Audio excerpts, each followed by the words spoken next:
नमस्कार, मैं अजय मिश्रा आज फिर उपस्थित हूँ आपके समक्ष। आज मैंने जगन्नाथ दास रत्नाकर को लिया है। 7-8 लोगों की मांग थी। इसमें ठाकुर रुद्र प्रताप सिंह ने मांगा, कई बार निवेदन किया। कानपुर से रमाकांत ने कहा। इसके अतिरिक्त उमाशंकर संभोता महाराष्ट्र से हैं, उन्होंने इस बात का निवेदन किया।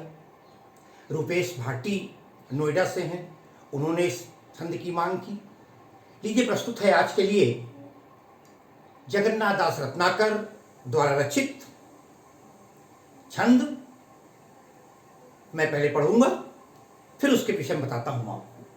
प्रेम मद छाके पग परत कहाँ के कहाँ, ठाके अंग नैनन शिथिलता सुहाई है। कहें रत्नाकर यूं आवत चकात उधो, मानो सुधियात को भावना भुलाई है। धारत धरा पर नाम उदार अति आदरसों, सारत बहुलिन जो आंसू अधिकाई है। और एक कर राजे नवनीत जसुदा को दियो, एक कर वंशी वर राधिका पठाई है। साथियों, भ्रमर गीत के बहुत सारे पद सूरदास जी के मैंने पढ़ा दिए।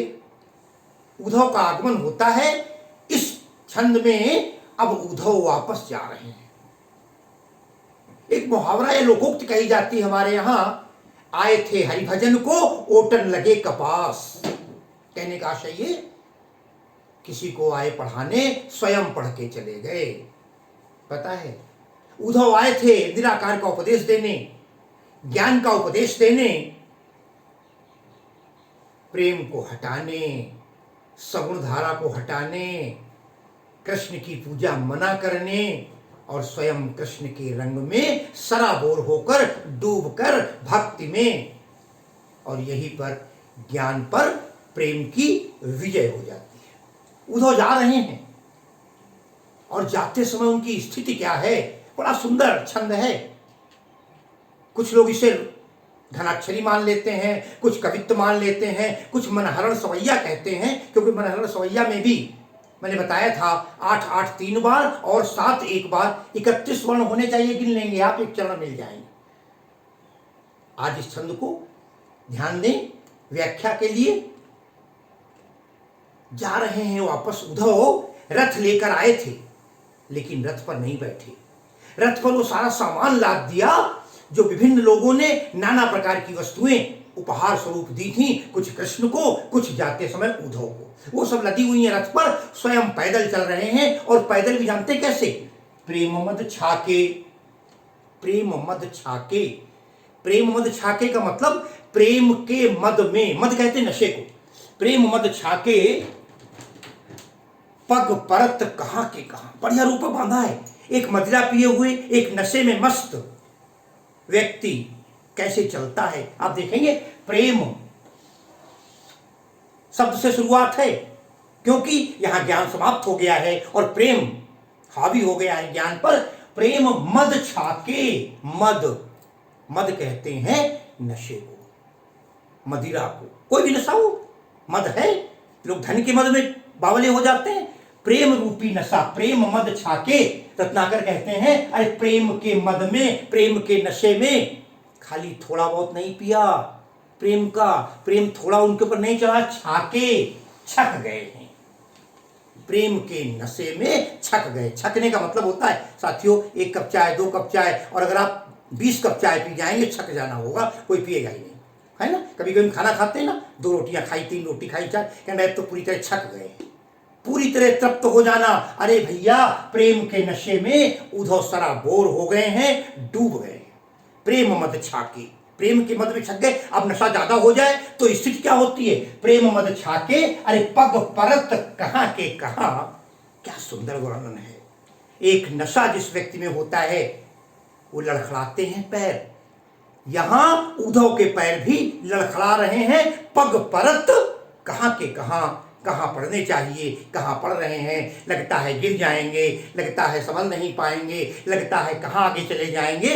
ये रास्ता नहीं सही है और चले जा रहे हैं उद्धव। प्रेम क्यों? प्रेम के मद में डूबे हुए हैं, प्रेम के नशे में डूबे हुए। प्रेम मद छाके पग परत कहां के कहां। और क्या हुआ है? एक नशे से युक्त व्यक्ति, जिसे हम नशेड़ी कह देते हैं, जिसके अंदर नशा है, उसकी आंखों से लेकर और पूरा शरीर बता देता है। कहते हैं थाके अंग।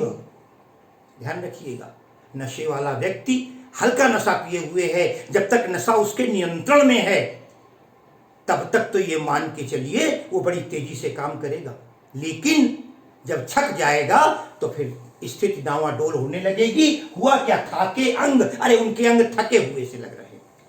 कोई ज्यादा शराब पियो, जरा धक्का दे दीजिए, आपको भड़बड़ा के गिर पड़ेगा। कभी कभी अपनी कुर्सी तक नहीं पहुंच पाता है आदमी, भड़बड़ा के पड़ता है, खाट तक नहीं पहुंच पाता, बेड तक नहीं पहुंच पाता, किसी व्यक्ति तक नहीं पहुंच जा पाता। बिल्कुल जिस प्रकार एक नशा किए हुए व्यक्ति की हालत होती है, आज उद्धव की हालत प्रेम में सराबोर है। बस उनके सामने एक चीज दिखाई दे रही है, कैसे पहुंच जाए मथुरा और कैसे जाकर के कृष्ण के दर्शन कर ले। प्रेम मद छाके पग परत कहां के कहां। अरे थाके अंग, उनके प्रत्येक अंग थक गया है। यही नहीं, अंग थकने का मतलब अंग शिथिल हो गए हैं। और नैनन शिथिलता सुहाई है, और उनके नेत्रों में शिथिलता आ गई, आलस्य सा आ गया, लालिमा आ गई। अनुराग की लालिमा है, प्रेम की लालिमा है। साथियों, प्रेम मद छाके, मद है, यहां पर अलंकार हो जाएगा रूपक। प्रेम मद छाके। भाषा पता है आपको? ब्रज भाषा है, मैंने छंद बता दिया आपको। वियोग श्रृंगार है, यहां भक्ति की भाव भी उत्पस्त हो रहे हैं। आगे देखते हैं, सिखाइए। कहां रत्नाकर यो आवत चकात उद्धव। रत्नाकर वर्णन कर रहे हैं, यो आवत, इसका मतलब रत्नाकर कह रहे हैं मैं कृष्ण की तरफ हूं। यो आवत, जा नहीं रहे, अगर कहते जा रहे हैं तो गोपिकाओं की तरफ से कहा जाता, क्योंकि आ रहे हैं, कृष्ण के पास आ रहे हैं, इसलिए कहा कहां रत्नाकर यो आवत। इस प्रकार चले आ रहे हैं। चकात उद्धव, चकात चकाचौंध करते हुए, चमकाते हुए, इधर उधर चल नहीं पा रहे हैं, पैर डगमगा रहे हैं। यूं आवत चकात उद्धव, मानो, ऐसा लगता है मानो। पढ़ाया था ना, जहां कविता के मध्य में मानो मनु जानो जनु आ जाए, वहां अलंकार कौन सा होता है? उत्प्रेक्षा। लीजिए, उत्प्रेक्षा अलंकार। कहां रत्नाकरियों आवत चकात उद्धव। अरे मानो सुधियात, सुधियात, कोई पुरानी याद आ गई है। कुछ कभी कभी हम अपनी पुरानी यादों में होते हैं, कभी कभी सड़क पे चल रहे होते हैं तो धक्का दे, अरे भाई कहां दिमाग है तुम्हारा। जब हम किसी याद में खो जाते हैं, सपनों में खो जाते हैं, स्मरण में खो जाते हैं, तब फिर हालत खराब हो जाती। कहें मानो सुधियात, ऐसा लगता है मानो कोई पुरानी याद आ गई है, भावना भुलाई है, और उस भावना में भूल गए हैं, उस प्रेम में भूल गए हैं, डूब गए हैं। सड़क का ध्यान नहीं है, मार्ग का ध्यान नहीं है, ब्रज का ध्यान नहीं है, बस गोपिकाओं से भी कोई चर्चा नहीं है, बस केवल चलते चले जा रहे हैं, चलते चले जा रहे हैं। ये है उद्धव की स्थिति। मानो देखें, भावना भुलाई, कई जगह आप देखेंगे पग परत, अनुप्रास अलंकार भी आप नोट कर सकते हैं। साथियों बताओ, बता दी, आप देखें एक नशा किए हुए व्यक्ति के पूरे लक्षण उद्धव पर आरोपित हो रहे हैं, इसलिए यहां पर लक्षणा शब्द शक्ति हो जाएगा। लक्षणा शब्द शक्ति तीन मैंने बताई थी, अविधा, लक्षणा और व्यंजना। तो आप देखें, मानो सुधियात को भावना भुलाई है। अब आगे बढ़ते हैं। अभी देखें, धारत धरा पर नाम, बहुत बढ़िया, ध्यान से सुनिएगा, बहुत बढ़िया पंक्तियां हैं। धारत, धारत माने रखते, रखना क्या है? धरा, पृथ्वी पर, न रख नहीं रहे हैं, पृथ्वी पर नहीं रख रहे, क्या नहीं रख रहे हैं? पैर तो पृथ्वी पर ही है क्या? उदार, उदार भाव लेकर के, सम्मानपूर्वक भाव लेकर के, अति आदर सो, अत्यंत आदर के साथ, कोई चीज अत्यंत आदर के साथ पकड़े हुए हैं, जो धरती पर नहीं रख रहे हैं।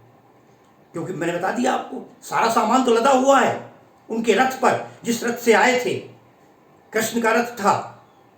लेकिन आज दो चीजें ऐसी हैं जो उनके हाथ में है। साथियों, विदाई में क्या मिला था?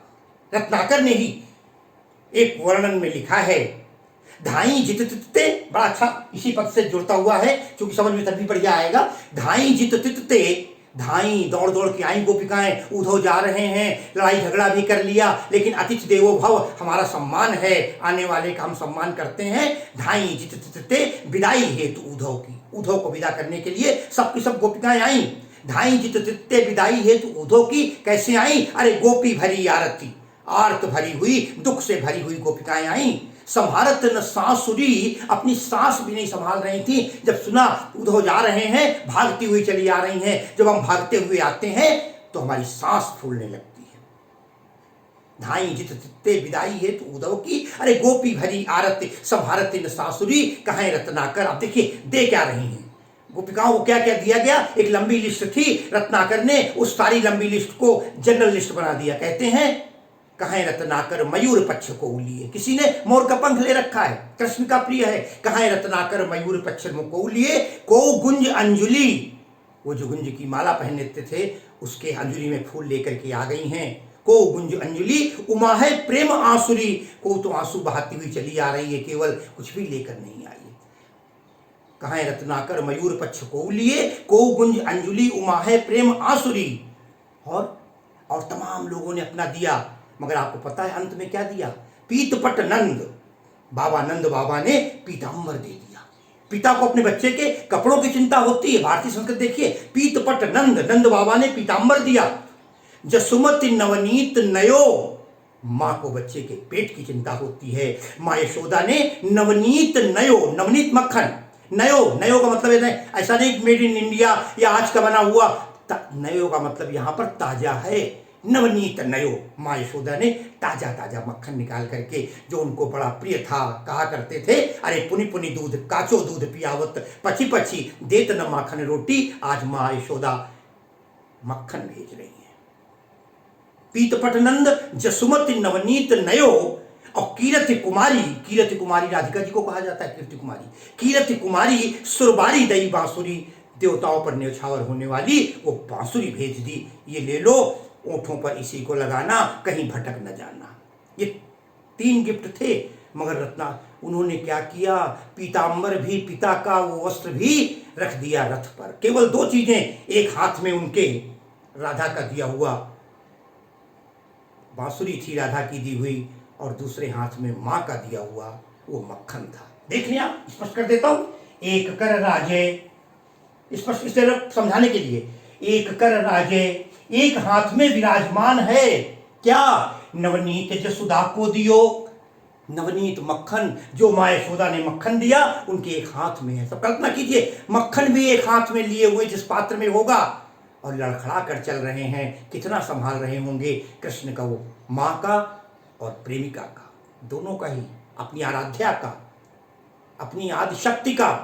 एक हाथ में मक्खन, एक कर राजे नवनीत जसुदा को दियो, और एक कर वंशी वर, और एक हाथ में कर माने हाथ, एक हाथ में वंशी बांसुरी, वर राधिका पठाई है, जो राधिका ने बांसुरी दी थी, दोनों हाथों में। कल्पना कीजिए, दोनों हाथ यूं भरे हुए हैं और लड़खड़ाते हुए चले जा रहे हैं।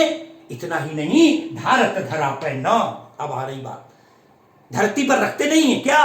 बांसुरी और मक्खन, क्योंकि क्यों नहीं रखते हैं? अति आदर सो, बड़ा आदर है, माँ का दिया हुआ उपहार है, आराध्या का दिया उपहार है। आज भी हम राधे राधे कहकर के फुर्सत पा जाते हैं, राधा का दिया हुआ उपहार है, अति आदर सो।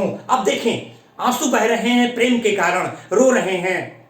उद्धव कहते हैं सारत बहुलिन, जो आंसू अधिकाई है, सारत शब्द लिखा हुआ है, किसी ने लिख दिया कुछ, किसी ने लिख दिया कुछ, तमाम गाइडों में उल्टे सीधे अर्थ मिलेंगे। सारत शब्द जो है, ध्यान दीजिएगा, शब्द है आर्त, आर्त माने होता है दुखी, और इसके पहले आया था, मैंने जो पद पढ़ाया था, आंसुओं के कारण आर्त होकर, दुखी होकर, आर्त माने दुखी। अब इसको हम इस तरह आरत लिख सकते हैं जब ब्रजभाषा में आ गए, और सारत कर दिया है, इसमें सा जोड़ दिया, तो सारत, सा माने सहित, आर्त माने दुख के साथ, बहुत दुखी हैं, तो सारत।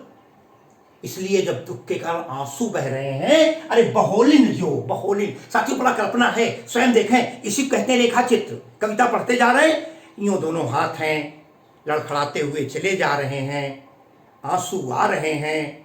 जब हमारे आंसू आते हैं तो हम उन आंसुओं को पूंछने का प्रयास करते हैं। उद्धव कैसे पूछें आंसू? कैसे जेब से रूमाल निकालें या हाथ से कैसे पोंछें। एक हाथ में मक्खन है, एक हाथ में बांसुरी है। अब देखें आप तो करते क्या हैं, सारथ दुर्ग के साथ बड़े बहोलिन, बहोलिन बाऊ ये कहते ही ये बहोलिन, इस तरह करके सारथ बहोलिन जो दोनों, बाई आंख में आता है तो यूं करके पोंछ लेते हैं, दाहिनी आंख में आता है तो यूं करके पोंछ लेते हैं। सारथ बहोलिन जो आंसू अधिकाई है, एक दो आंसू तब तक कोई बात नहीं, जब बराबर आंसू गिरने लगते हैं अपनी इन भुजाओं के बल पर, बाहुओं के बल पर यूं कर लेते हैं। क्यों यूं कर लेते हैं? क्योंकि एक कर राजे नवनीत जसुदा को दियो, एक हाथ में माँ यशोदा का दिया हुआ मक्खन और दूसरे हाथ में राधा का दी हुई वो श्रेष्ठ बांसुरी है। उद्धव की विदाई है, उद्धव जा रहे हैं प्रेम के रंग में डूबे हुए, है ना। इसी के साथ बोलो भगवान कृष्ण की जय। मैं आज रत्नाकर के इस पद को इसी स्थान पर समाप्त करते हुए आप सबको बहुत बहुत धन्यवाद देता हूँ।